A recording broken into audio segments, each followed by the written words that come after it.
when darkness becomes your superpower. What if I told you that the very thing you've been running from, the darkness you've been taught to fear, is actually the birthplace of your greatest power? I recently had the profound honor of sitting down with Keeshemah Johnson, pronounced Keeshemah, a widow disciple of Christ, mother, grandmother, fiance, writer, and emancipator who is literally rewriting the rules on what it means to walk through dark seasons. Keeshma is transforming lives by teaching Black women, particularly those of us who've spent decades in survival mode, that we don't have to fear the darkness because we are the light. Her work is dismantling generations of fear based thinking and replacing it with a revolutionary truth. Healed hearts don't flicker, they flood light. And today I'm sharing the insights from our conversation that will fundamentally shift how you see your trials, your healing, and your purpose. Let me be clear. This isn't some motivational fluff. This is about survival, revelation, and the kind of transformation that changes bloodlines. For too long, we've been told to close our eyes during dark seasons, shut it out, push through. Don't look at the pain. Don't acknowledge the grief. Don't sit with the loss. Just keep moving, keep hustling, keep that cape on. But Kishma brought a truth that shattered that lie wide open. She said, don't close your eyes in the darkness. Open them, open them wide, because when you keep your eyes open, you bear accurate witness. You see what's really there. And only then can you testify to the truth of what you've survived and what you've overcome. Think about that for a moment. We've been conditioned to believe that darkness is something to escape, something shameful, something that diminishes us. But what if darkness is actually the classroom? What if it's the refining fire? What if the very seasons we've been taught to hide are the ones that hold our greatest revelations?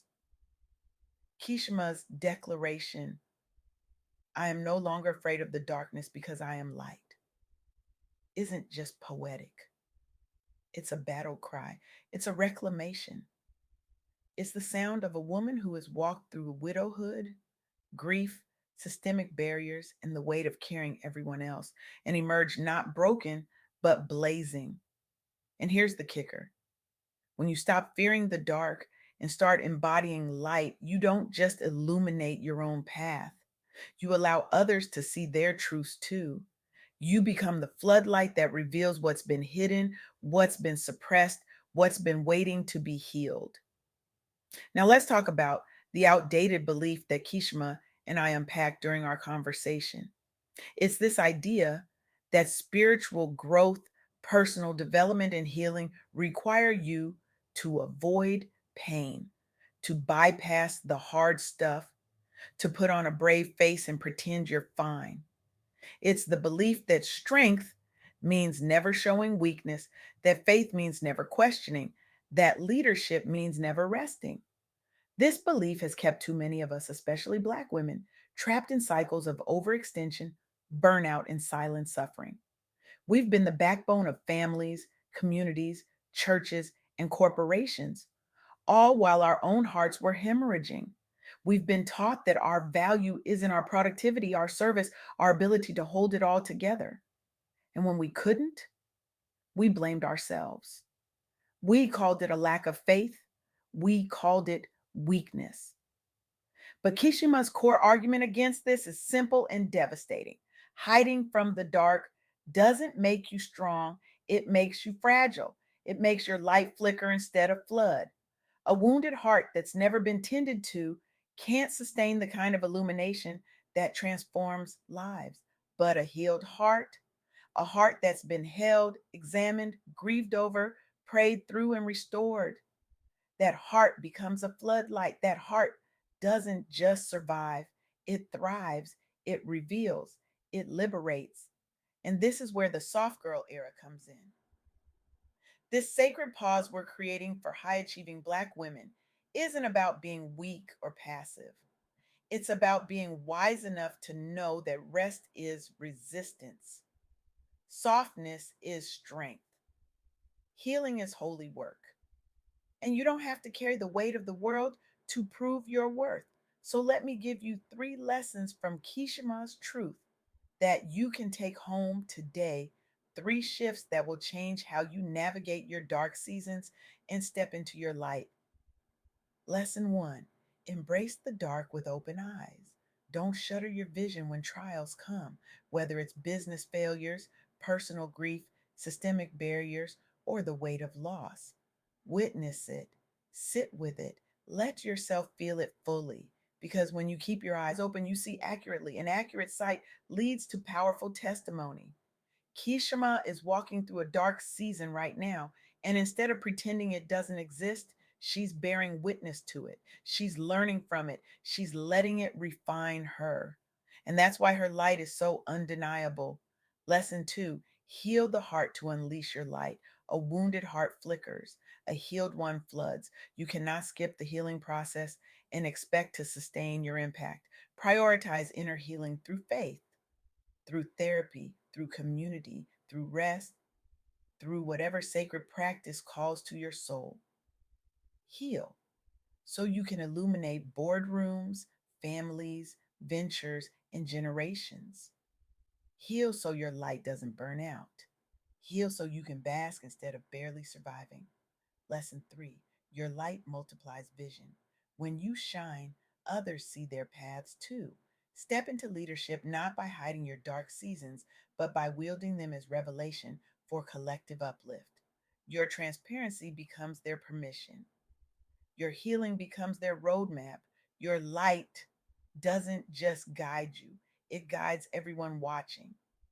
Now, let me ground this in real stories. Let me show you what this looks like in action. Think about a woman born in 1954 into poverty on Mississippi dirt floors, molested by family members, a teen mother who lost her child.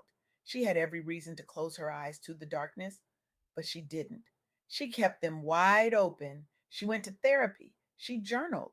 She channeled her pain into authentic storytelling that would eventually reach millions. And what happened? She built a $1 billion empire. She revolutionized media for Black women. Her vulnerability lit paths for millions. In 2011, when she launched her own network amid near bankruptcy, it was a dramatic resurrection. Her light turned ratings darkness into a cultural beacon. Oprah Winfrey proved that healed hearts floodlight success.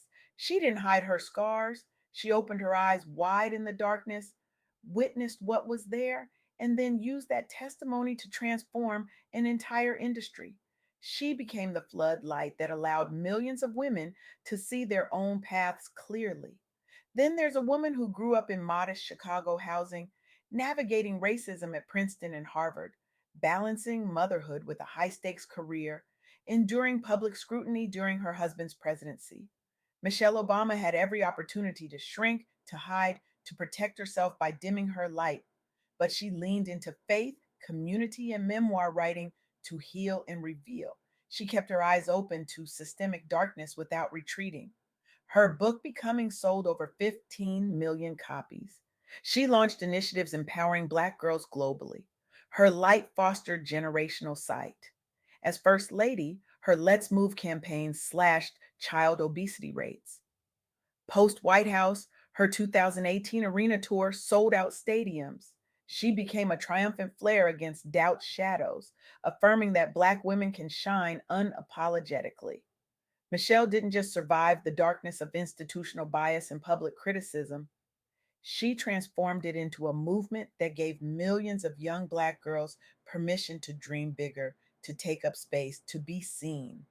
And consider a woman trained on cracked Compton courts amid gang violence, facing health crisis including a pulmonary embolism after childbirth, enduring sexism and racism in tennis, surviving near career-ending injuries. Serena Williams could have let the darkness consume her, but she chose faith in God, mental health focus, and open testimony in her memoir. She transformed pain into floodlight for her daughters and athletes everywhere. 23 grand slams. Serena Ventures invested over $111 million dollars in diverse founders. Her 2017 Australian Open win while pregnant defied medical odds. It was a basking flare. Post retirement, her 2022 essay announced evolution, igniting venture capital for underrepresented founders. She paved tennis equity, inspired Black women in sports and business, and shifted industry norms toward inclusive illumination. Serena didn't just win championships, she kept her eyes open in the darkness of systemic racism, sexism, and life threatening health crises, and she used that witness to create pathways for the next generation. These women didn't fear the darkness, they became the light within it. They healed their hearts, they multiplied vision for millions. But here's what I need you to understand: these aren't just celebrity stories, these are blueprints. These are testimonies of what happens when you refuse to close your eyes in the dark, when you choose healing over hustle, when you let your heart become a floodlight instead of a flicker. Now imagine if more Black leaders, more widows rebuilding, more mothers leading firms, more entrepreneurs navigating shadows adopted this approach. Eyes open, hearts healed, lights flaring. We'd see fewer flickering careers and more floodlit movements. Systemic darkness in boardrooms and communities would reveal itself, birthing accurate testimonies that dismantle barriers. Empires would be built not despite trials, but through them. Our collective enlightenment would become unstoppable. This is the vision Keeshemah Johnson is casting. This is the revolution she's leading. And it aligns perfectly with what we're building in the soft girl era. We're creating space for high achieving Black women between 38 and 55 who've spent years in survival mode to finally shift from grinding to grounding. We're teaching you to drop the superwoman cape, to say no without guilt, to set boundaries without apology, to rest without explanation, and to embrace healing as the most radical act of self love. Because softness is not weakness, it's wisdom. It's the quiet but powerful return to self trust and radical joy. It's choosing yourself not out of burnout, but out of reverence. And let me tell you something else: the world needs your light right now, not the dimmed version, not the flickering version that's running on fumes and false strength. The world needs the floodlight version of you, the version that has kept your eyes open in the darkness, the version that has done the healing work, the version that refuses to shrink or hide or apologize for taking up space. Because when you become that floodlight, you don't just change your own life, you change the trajectory of everyone around you. Your children see a different model of strength. Your colleagues witness a different kind of leadership. Your community receives a different kind of service, one that's sustainable, one that's rooted in wholeness, one that doesn't require you to sacrifice yourself on the altar of everyone else's needs. So here's what I want you to do.